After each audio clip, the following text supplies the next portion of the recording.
In West Texas, Friday nights from September through November are football nights. Years ago in Pennsylvania, Saturday nights were college basketball nights. During one of those games, Lock Haven State and rival Edinboro finished regulation play with Lock Haven up 84-82.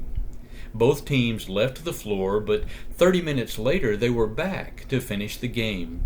As the referees checked the books, they found that both teams had scored 84 points, although the scoreboard only showed 82 for Edinboro. At the end of the first overtime period, the teams were locked at 88.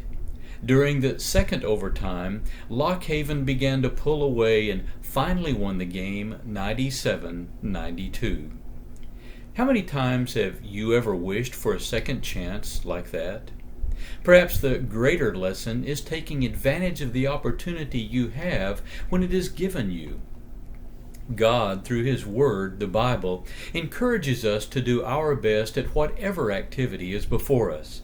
For instance, the Apostle Paul in Galatians chapter 6 and verse 9 writes, "Let us not lose heart in doing good, for in due time we will reap if we do not grow weary." He says in 2 Thessalonians chapter 3 and verse 13, "Do not grow weary of doing good." And the Hebrew writer in Hebrews chapter 12 and verses 1 through 2 says, "Since we have so great a cloud of witnesses surrounding us, let us also lay aside every encumbrance and the sin which so easily entangles us, and let us run with endurance the race that is set before us." If we are doing our best, we do not have time to wallow in self-pity or to give up. Paul warns and encourages his readers and us in Ephesians chapter 5 in verses 15 and 16 by saying, "Therefore be careful how you walk, not as unwise men, but as wise, making the most of your time, because the days are evil." Sir Michael Costa, the great Italian-born conductor of the mid-1800s, was conducting a rehearsal with a great number of performers, including hundreds of voices.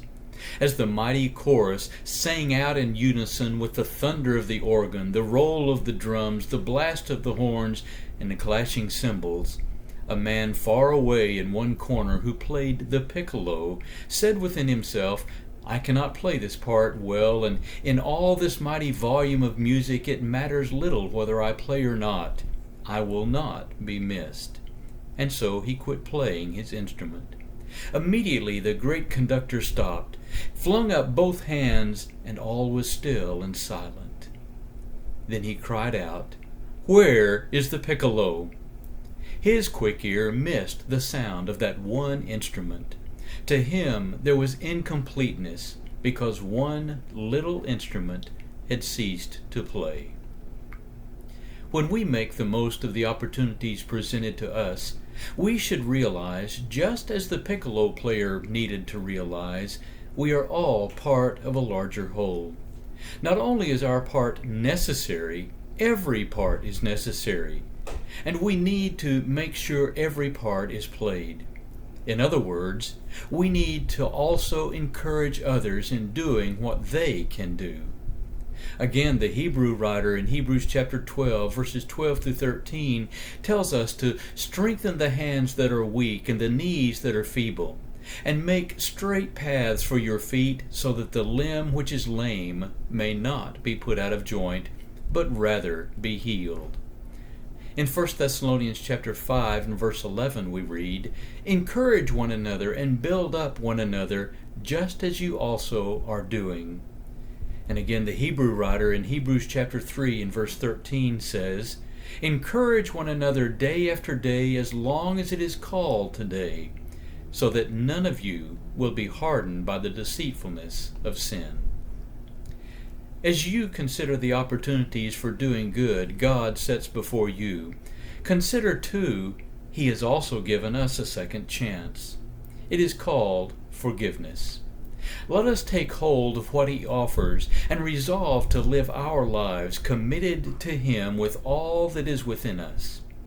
The wise man of Ecclesiastes chapter 9 and verse 10 says, "Whatever your hand finds to do, Do it with all your might. May God richly bless you in doing the tasks before you and encouraging those around you as you go through this week.